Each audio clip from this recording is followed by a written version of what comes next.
Hey, it's the girl Purple Latte and I am back. Right now I have a new family. They're also new to YouTube. I don't know if you guys are following them or not, but if you're not, I'm sure you would after this interview. Right now we have the Howard Squad. Yay! Thank you guys for accepting me to interview you guys, and thank you for being here. Thank you for asking us. So we're gonna jump right into it. All right. How long have you guys been married? Almost. Why did you look at me? Almost 2 years. Mm-hmm. So November this year is gonna make 2 years. Okay, good. Yeah. How did you guys meet? I seen her at the bowling alley. And I initiated the conversation through Facebook in her DMs. It went down In the DM. It really do go down in the DM. The rest is history, you know? Yeah. It really do go down in the DM. And sometimes people are like, oh, I'm not trying to talk to nobody in the DM. I don't know where you're from. Right. I don't know anything about you. A lot of people do get skeptical about responding to someone in the DM. So when I saw his message, I'm like, at the time, he's a Kappa, so anything that starts with the letter C, he changes to a K. So I'm like, why is he writing like this? Why is he doing that? But I ended up responding, and we met up, and that was almost 12 years ago. Wow. So, yeah. It went down in the DM. It really did. Husband and wife, daughter. Yeah. Hopefully more. Right. What is the most romantic moment you guys can remember with each other? Personally, like the last one that I can think of is the trip to Aruba. That was magical for me, you know, our honeymoon. I'm gonna say that night that you proposed to me when you took me on the helicopter ride, and I was like terrified because it was a small plane, and I'm just like, oh my god, like I'm about to vomit. But Total relax. yeah, and just looking at the water, looking at the scenery, it just felt like a moment in time. Like literally, like time could have frozen right there. Yeah, so You know, these are things we see on movies. And to actually be living it is like, dang, I'm actually living this moment that some Yeah. people wish to have. Right. Some people dream of having one day. Some people got it, and you actually living it. So that's a good thing. yeah, because I didn't think I would, ever meet somebody who, I'll say this, like other people that I've dated, like there's been like a blank connection, like we have fun, we kicking it, but then it's just superficial, like it doesn't get past that. But with me and him, like we're friends first. And that's what makes, like, we joke like brother and sister, we fight like brother and sister, but like that's my friend. Yes. Like, hands down. With the coronavirus happening, how are you guys at home? Well, I'm barely home because I see a lot of patients and do a lot of overtime. So, it kind of affects my being at home, but, just have a job to do. So when it first, I work from home, period. So when it first happened, I was already working from home, and then I ended up having to pull my daughter out of daycare, and then he actually was laid off from his job. So we had, that little struggle with him being laid off, but eventually he was able to find a job, and now he's just working like overtime, and it was nice to have him home, but at the same time, I think we were also going crazy, like just being in the house, stuck in the house, can't go nowhere, can't really see anybody. Like I didn't see my mom for like 2 months. So yeah. Dang, that's struggle. That was definitely could have been a struggle. And the main thing is, since you guys have that foundation, it could have broke other marriages, but you guys stuck it through, figured it out, and Still here. still here. Yeah. That's what matters. So with Cadence, is she's homeschooling? So no, she's in daycare, and she also does virtual school. So she started a program at a charter school, and the charter school is doing it virtually because they can't have Broward County schools. It's just everything is virtual right now, but her daycare is still open, so she does part-time virtual and part-time physical at her daycare. Okay, and how is she handling it? You know, in the beginning, she was like, why can't we, I want to go to the park, or I want to go here, I want to go there. Yeah, and then I wasn't taking her to like Target or Publix or anything, and we're always there. So now with her being back in daycare, she has like a little bit of normalcy. She's with her classmates, they go out to the playground. Only difference, they have to wear masks. They have to wear masks. So the mask has to stay on the whole time that they're there? Except when they're in the playground, yeah. And she's at the point now where she wakes up and wants to go to school, so that's a plus. Yeah. Well, that's good. Right. What are you guys' professions? Well, right now I'm an EMT. I'm a certified firefighter, and I swab patients all day. And high clients, NFL referees, movie producers. You know, I go to their homes. You know. So the clients that you're swabbing, if something comes out positive, you can't say I anything. can't say anything. Yeah. I wouldn't even know. I'll swab and I'll send FedEx. Okay. Yeah. So I am a clinical consultant. So what I do is I actually have a traveling job, but right now I'm not traveling. So I actually go to different facilities across the United States, just helping the nurses, physicians, administrators get their community together and making sure that they're following protocol. How can we improve what you all are doing today? And then basically also showing them like software and stuff. So just trying to improve what they have going on in the different communities. So basically you guys like are kind of like in the same field, but not directly in the same field. Yeah, Okay. both of us in the in the clinical world, but he's more hands-on with the patients, and I just deal with the administrative. Okay. So coming home from work, coming home from work, you guys have a lot to talk about. Yeah. So when he worked in the hospital, A lot of stories. a lot of stories, a lot of pictures. Yeah. Do you miss being a firefighter? Not really. Don't lie. I do, but I like what I do now as well. Okay. And sky's the limit. Who knows what happens in the next, couple months. I'm in a process with a few things, so we'll see what happens. Okay. With being a firefighter when you was, did you ever have to take care of a real fire? Yes. Oh wow. I've been in a lot of fires, and it's very hot. I can tell you, and I just kind of lost train of thought. But I have been in real fires before, responding to real calls, motorcycle accidents. I've cut people out of cars before. Some of them, didn't make it, and some did. So you see a lot. It's a lot to take in, and working at the hospital in the ER, you see a lot as well. Some patients come in not feeling well. Those are like the easy ones. But then you have those very trauma, calls that you have to treat. So it's a lot. Yeah.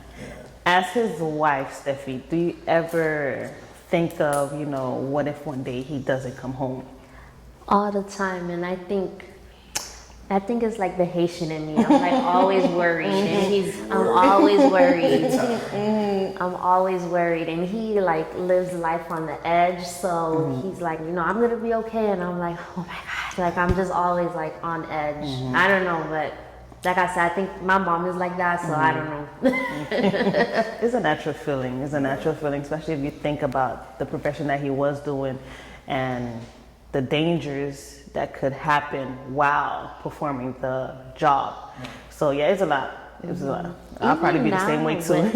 With him swabbing people, and he's like first hand like in the coronavirus situation. So I'm like, when he come home, he gotta like take off all his clothes, put it in the wash it, go bleach straight in it, the shower, everything. yeah. Yeah, so. And a lot of, like, we don't know specifically who, but they do give us like percentages. And more than half of the people that we were swabbing were positive. So, you know, it's a real, you know, threat. And first and foremost, I think of my family. Always sanitize. Yeah. And just make sure, you know, I'm doing what I need to do so I don't infect them as well as affecting myself. So. I know growing up, sometimes our parents would think of what we would be when we grow up. Do you guys have any like thoughts of what she will be when she grows up? So she loves building, like with blocks and Legos and stuff. And she's like always trying to build a house. And then she knocks it down and she's like, I want to build it this way. And I want to build it that way. So I'm going to sound like a Haitian again. I would love for her to be an engineer. And the school that she's actually going to now, when she gets to middle school, she'll actually be able to join an engineering program. So if she still wants to build, hopefully, but anything I'm supportive of. And we noticed around what the age of a little bit before 1, she always wanted to build blocks. And then she started saying, hey, can you get me this? You know, She blocks, wanted like hammers, She wanted the tool hammer set. You know, so we're like, hey, Yeah, I'm happy, I don't mind that. that's different. Especially with little girls. You would expect the Barbies and the strollers and the little girly stuff. Yeah, sky's the limit for her. Yeah. Whatever she wants to do, we're gonna make sure she, you know, has that future and that possibility to do it. Yep. With you guys' profession, was it something that you guys always wanted to do, or did the course change along the way? So I wanted to go into teaching, but people kind of discouraged me. They're like, there's no money in teaching, there's no money being a teacher. So I kind of strayed away from that. And then I went and got my degree in health administration, which is a field that field is harder to get into, I feel like, as a Black person compared to, at least down here, compared to Caucasians and Hispanics that have it a little bit easier. So I got lucky where with my degree I was able to join the field that I'm in now, where I get to teach, but I'm teaching more so in a clinical setting. So it kind of worked out. Okay. I always wanted to be a firefighter. That was my childhood dream. My mom can tell you to this day, you know, I wanted to follow the ambulance and the fire trucks. You know, when we're in a car and they were responding to a call, lights and sirens. And then when it came to my elementary school, I'll never forget it, like 2nd grade, you know, going up on the truck and just seeing them, I was like, I couldn't wait. So, yeah, I always wanted to do it, and, you know, I accomplished that. So I'm pretty happy that I did, you know, follow that path. That's good. What made you guys become YouTubers? Do you want to tell the story? Because I'm going to get upset again. So to start off, I ended up taking my car and I traded it in for a brand new truck. And I wanted to do truck content. So I was like, you know, if I get a new truck, I'll get a camera, a laptop, and I'm just gonna film, you know, the process of building the truck how I want it. You know, and I told her after the fact of already buying the, you know, the things. So You came home and told me I bought a truck. yeah, you want to go see it? And she was like, "Are you serious?" I was very upset. She the first week she didn't want to ride in it. She yeah, so. But so he still wanted to do the trekking content, but then he was also working with my best friend Sally, who's also a YouTuber, and she came over to the house one day and she was, you know, explaining like how it works for her, and, you know, talking to him about it, and she was like, you guys, you know, should do a family channel. And I'm like, no. Like, I don't want my business out there. I don't want anybody like saying negative things about us. And, you know, she's like, who cares? Like, just do it. And you know what? I'm so thankful that I actually listened to her, because I said to her, I'm always posting what Cadence does on Instagram or on Facebook anyway, so what's the difference? And I'm just glad like we did it. And I was always on board. Like, I wanted to do it. You know, it was a good idea. She ended up talking to me about it, and you know, we are really funny. Like when the camera's off, like, just, you know, doing our daily lives. So I was like, why not just vlog it and put it on and put it out there? That is Daily true. routines, everything, you know. Yeah. How are you guys able to record and post and edit with your work schedules? Well, we try to like just find a medium, but we just go day by day. You know, whatever my schedule is, we'll just work it out. You know, every day is not the same. So Yeah, so it's late night. So I posted a video this morning, but I was up until about 2 a.m. editing that video. So it's a lot, and especially because I work full time. I'm a mom full time, and gotta be a wife full time, and it's hard, but we just manage. And I think recording like on the weekends, or sometimes I'll record during the week with Sally. It makes it a little bit easier, and I find like if I plan everything out, then and everything is on a schedule, then it's easy for me to, you know, get more done with it on top of my work routine. Yeah. And I think editing is like the biggest thing when it comes to YouTube. It's easy to hit the record button and film, you know, what you're doing. Yeah. When it comes to editing, like that's what takes the most time. So, you know, as long as you can put hour, 2 hours, sometimes 3 hours away, you know, you'll be fine. But I would say with watching you guys' channel, like you said, you guys are funny at home, but it's like real life funny. Right. Like, Yes. Like my favorite moment was when you did the prank about the butt thing. When I said his reaction, and it was just so funny. It's like, what do you like it like this? It's like, yeah, but I literally thought she had a butt done. And I'm like, and you I didn't tell said me to about him, this. I wouldn't be able to, like, I would have been bleeding everywhere. Not even Yeah, walking. No, but it was super funny. And I went into it thinking, oh my God, like, how am I gonna make this like realistic? But I just like went with the flow and I'm gonna get it back. I'm waiting for your moment because she got you a couple times, and I haven't seen no payback yet. I'm like the prank queen right now. Yeah, so. you're definitely wearing the crown. The king is coming. I promise. What advice would you give to someone starting up a YouTube channel?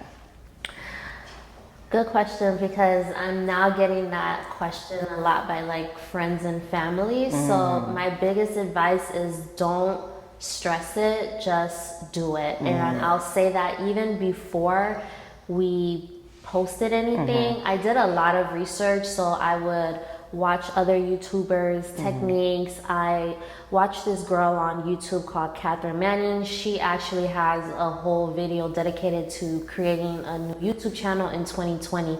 And that video just gave me so much advice on top of what my friend Sally had already given me. And it just, okay, here's create your thumbnail. Here's how you do a banner. Here's how you do your tags. And just using that, and also like research. That's it. Like if you know how to research and you want to put the time into it, go ahead and do it. But I'll just say, I think people think it's like easy and quick. It's definitely not. So you have to be dedicated to it. If you're thinking about doing it, just do it. You know, the hardest part is starting. If you don't have a camera, that's fine. Use your phone. You know, when I first started filming my truck content, I didn't have a camera.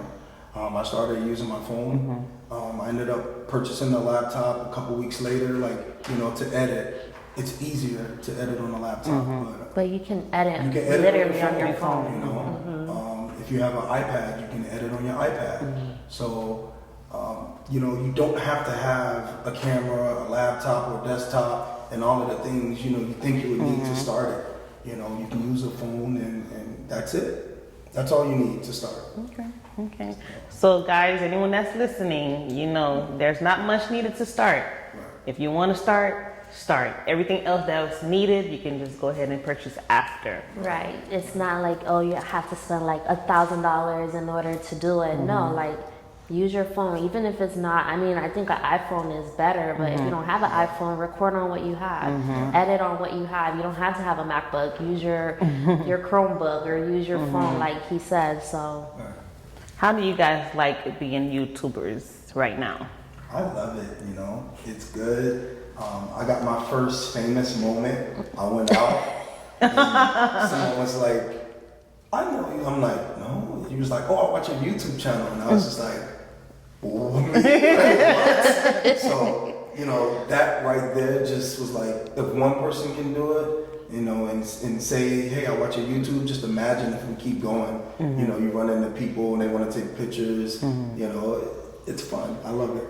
So I enjoy it, but there's also like the dark side of it. So I have gotten like, you know, crazy messages, or somebody was like, you know, I'll kill you. And we had somebody show up to our house looking for another YouTuber. So it's just, you know, we like it, but then there's like some negatives to it as well. Yeah, you gotta be careful you don't post your address or like where you live. I'm kind of big on that, but you know, mistakes do happen if you catch a glimpse, which I understand, but just go back and edit that. You know, hopefully it doesn't get out too much, but you know, it is a bad side. And she showed me a couple comments. You know, it happens. It comes along with it. Yeah. But I was telling her the good is always going to outweigh the bad. Yep. You know, so. And that's what matters. Right. Yeah. If Candace wakes up, Cadence. Yeah. If Cadence grows up and say, you know what, mommy and daddy, I want to have my own YouTube channel. I don't want to be part of the Howard Squad. I want to have my own channel. How would you guys feel about that? I would be okay with that. If anything, we would probably just pass the channel down to her and let her do, you know, her thing, because outside of YouTube, there's other things that I want to venture out to. So I want to do more of like financial investing type of content. I also want to get more into real estate content. So if she wants that channel, she can have it and just take that over. I'm pretty sure by then we'll be doing like we'll have our own thing going on. Okay, so you guys definitely have plans. Yeah, so like he'll have his trucking content. So I think the Howard Squad is like our base, and then we just want to expand from that. Okay, that would be good. That would be very good. I hope so. Would there be one day another member to the Howard Squad in the future? Yes. Hopefully, I would want that to happen. So we'll see. We have a lot going on. You know, we're looking for a home right now. You know, to prepare for, you know, another child. So we just want to be prepared as much as possible. You know. Yeah, I just don't. With Cadence, I kind of felt like we were scrambling. I just bought a car. We had to hurry up and move. So I just, the more prepared that we can be, the better. Yeah. So that's just where I'm at. Okay, that's good. Well, that's all for the questions. So I know earlier I asked you guys, have you ever done a TikTok before? And y'all said no. Yeah. But don't worry, I'll make it very simple. Okay, good. It's gonna be very quick and short. So we're gonna go over the little steps, and then we're gonna record it. Okay. Come on, let's do a TikTok. All right, guys, we're in the Howard Squad. About to do a little TikTok dance. Hope you guys enjoy.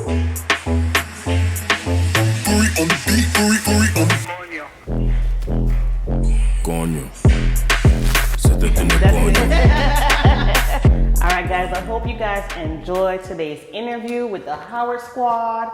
I will definitely see you guys next time. But you guys give them your information. All right, y'all. So make sure you check us out at The Howard Squad. You can check us out on YouTube and also on Instagram at The Howard Squad. Be sure to like, comment on our videos, and also subscribe if you haven't done so already. And hit that Bell.